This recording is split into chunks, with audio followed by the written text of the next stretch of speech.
এই পৃথিবীতে আমরা সবাই ভগবানের সন্তান। মানুষ হোক, পশু হোক, পাখি হোক, প্রত্যেক জীবের মধ্যেই ভগবানের অস্তিত্ব বিরাজমান। তাই শাস্ত্রে বলা হয়েছে, জীব সেবা মানে শিব সেবা। আজকের এই অমৃত বাণীতে আমরা একটি গভীর বিষয় নিয়ে আলোচনা করব।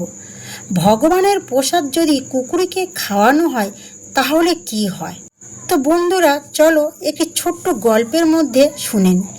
একবার এক ভক্ত প্রতিদিন মন্দিরে গিয়ে ভগবানের প্রসাদ নিয়ে আসতেন, কিন্তু তিনি প্রসাদ খাওয়ার আগেই দেখতেন মন্দিরের বাহিরে একটি ক্ষুধার্ত কুকুর বসে আছে। একদিন তার মনে প্রশ্ন জাগলো, আমি কি এই প্রসাদ কুকুরকে খাওয়াতে পারি? তার মন দ্বিধায় পড়ে গেল, এটা কি অসম্মান হবে নাকি এটা পুণ্য কাজ হবে? শেষে তিনি ভালোবাসা থেকে প্রসাদের একাংশ কুকুরটিকে খাইয়ে দিলেন। রাতে তিনি স্বপ্ন দেখলেন, ভগবান নিজেই এসে বলছেন, আজ তুমি আমাকে তৃপ্ত করেছো।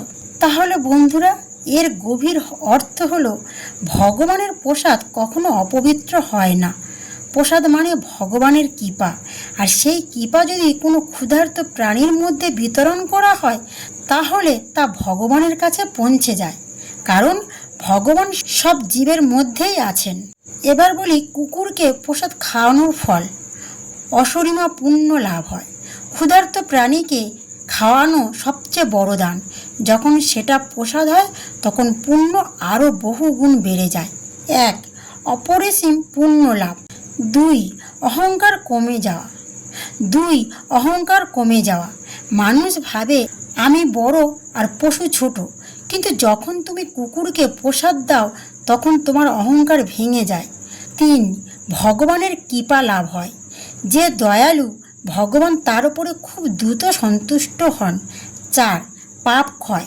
প্রাণী সেবা অনেক জন্মে পাপ ধুয়ে দেয়। 5. মন শান্ত হয়। যখন তুমি কারোর ক্ষুধার্ত মেটাও তখন ভেতরে এক অদ্ভুত শান্তি আসে।